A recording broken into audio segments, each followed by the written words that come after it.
मथुरा के संतों ने कथावाचक प्रदीप मिश्रा के बयान पर कड़ा ऐतराज जताया है। धर्म रक्षा संघ ने कहा है कि प्रदीप मिश्रा का संत समाज से बहिष्कार हो और जब तक वो माफी नहीं मांग लेते तब तक उनके वृंदावन में प्रवेश पर रोक लगा दी गई है। वृंदावन परिक्रमा मार्ग स्थित चैतन्य कुटीर में संतों की बैठक में ये फैसला लिया गया।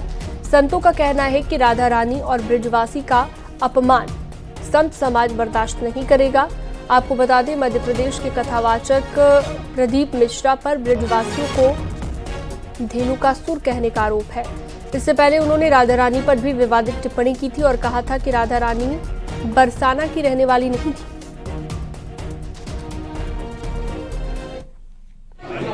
अभी पिछले दिनों की गतिविधियों को देखकर ऐसा लग रहा है कि ये प्रदीप मिश्रा नाम का जो व्यक्ति है ये अपना मानसिक संतुलन पूरी तरीके से खो चुका है।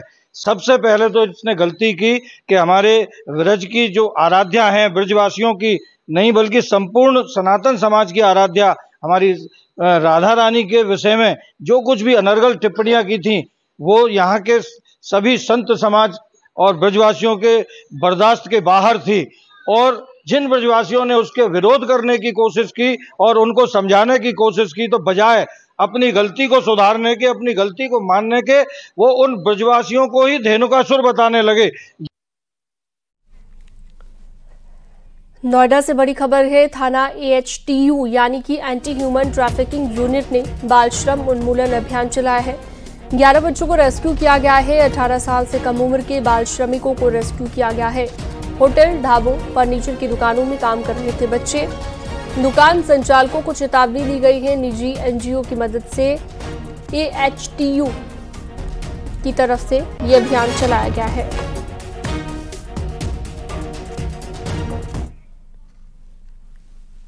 कानपुर से अगली खबर। ब्रिटिश इंडिया कंपनी के पूर्व अधिकारियों का खेल। पूर्व अधिकारियों ने वेतन वितरण में खेल किया है, यानी कि फर्जीवाड़ा किया है। 23 लाख रुपए का फर्जी लेन देन यहां पर पाया गया है। गैर BIC कर्मी खाते में ट्रांसफर किया गया। पिछले साल जून में बकाया राशि बांटी गई थी। ऑडिट में पकड़ी गई है गड़बड़ी। मामले के लिए एक टीम गठित कर दी गई है। CBCID की ये टीम है जो पूछताछ भी कर सकती है।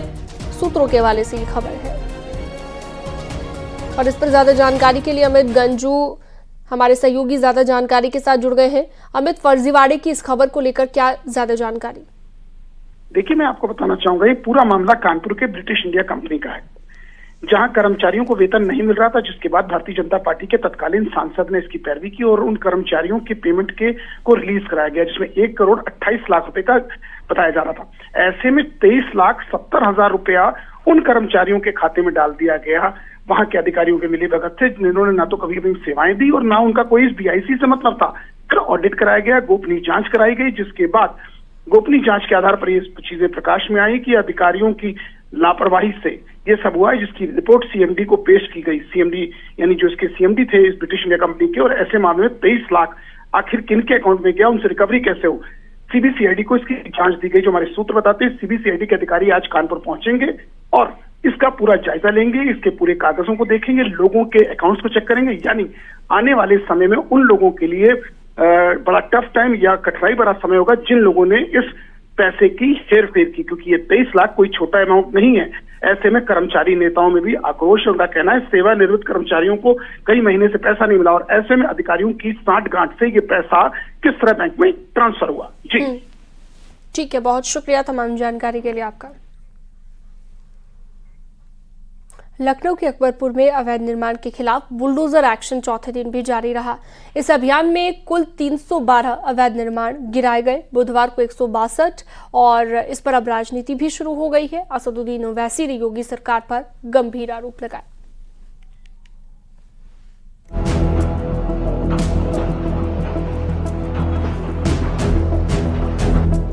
अतिक्रमण पर बुलडोजर चला तो क्यों भड़क गए ओवैसी? क्या लखनऊ के अकबरपुर में सिर्फ मुसलमानों के घर पर चला प्रशासन का बुलडोजर? आखिर क्या है असदुद्दीन ओवैसी का दावा और इस दावे के पीछे कितनी सच्चाई है, ये आपको बताएंगे। लेकिन उससे पहले आपको लेकर चलते हैं यूपी की राजधानी लखनऊ का अकबरपुर इलाका, जहां 3 दिन से प्रशासन का बुलडोजर चल रहा है। लखनऊ के अकबरपुर में कुकरेल नदी पर अवैध कब्जे के बाद बने घरों को खाली करके तोड़ा जा रहा है और ये सब हो रहा है सुप्रीम कोर्ट के आदेश से। यहाँ 1-2 नहीं, करीब 1100 घर और कई शॉपिंग कॉम्प्लेक्स को ध्वस्त करके उसे समतल किया जा रहा है।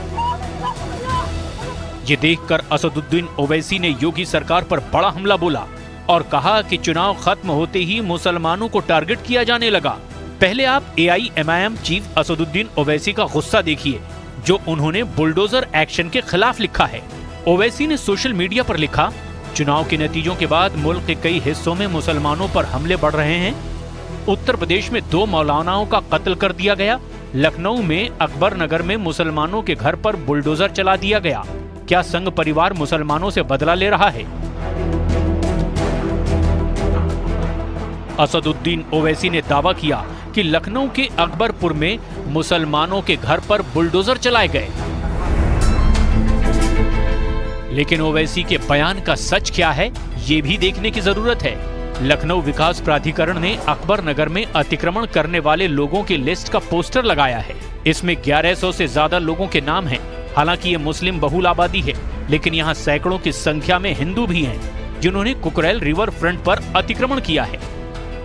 इन सभी मकानों को, जिनका मकान तोड़ा जा रहा है, उन्हें जो है PM आवास योजना के तहत घर भी दिया जा रहा है, विस्थापित भी किया जा रहा है। यहाँ पर देखिए, श्री ओम प्रकाश कश्यप हैं, श्री आकाश वाल्मीकि हैं, श्री सतीश कुमार हैं, श्री खुर्शीद अली है। तो इस तरीके से नाम है यहाँ पर, आप देख सकते हैं। मुसलमानों पर जुल्म की बात करते ओवैसी ये भूल गए कि जिन लोगों के घर तोड़े जा रहे हैं, उन्हें बिना आसरे के छोड़ा नहीं जा रहा। अतिक्रमण ध्वस्त करने से पहले लोगों के लिए यहाँ विशेष कैंप लगाया गया है, जहाँ उन्हें प्रधानमंत्री आवास के नए घर भी दिए जा रहे हैं। ओवैसी नफरत की बात करते हैं, ओवैसी नफरत फैलाने की बात करते हैं और इसी नाते इस चुनाव में ओवैसी को जनता ने खारिज किया है।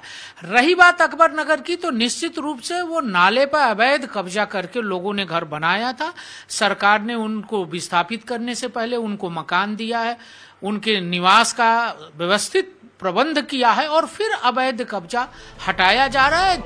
हालांकि सवाल ये भी उठ रहे हैं कि चुनाव खत्म होते ही अकबरपुर में बुलडोजर क्यों चला।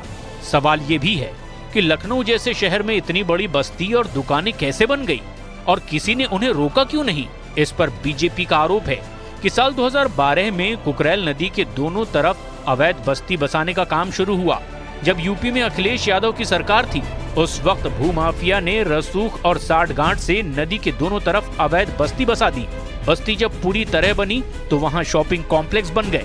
जांच में पता चला कि यहाँ के 73 कब्जेदार करोड़पति हैं और 300 घरों को किराए पर दिया गया है। जैसे जैसे खाली होता है उसे हम लोग गिरा रहे हैं। पर्याप्त पुलिस बल, PAC और RAF के लोग हैं और लॉजिस्टिक्स में भी LDA, नगर निगम पूरी तरह से कर्मचारी, अधिकारी सारे लोग हैं। JCB मशीनें। जबकि सरकारी आदेश के मुताबिक यहाँ ना तो रिहायशी निर्माण की इजाजत है और न ही व्यावसायिक निर्माण की। योगी सरकार में कुकरेल नदी के इलाके में रिवर फ्रंट का प्रपोजल पास हुआ, लेकिन अतिक्रमण को हटाने की कार्रवाई का लोगों ने विरोध शुरू कर दिया। हंगामा भी हुआ। ये मामला इलाहाबाद हाई कोर्ट भी गया। उसके बाद सुप्रीम कोर्ट ने अतिक्रमण वाली जगह को खाली करने का आदेश जारी किया और इसके बाद से ही यहाँ प्रशासन पूरी तैयारी के साथ पहुंचा और बुलडोजर कार्रवाई शुरू की गई।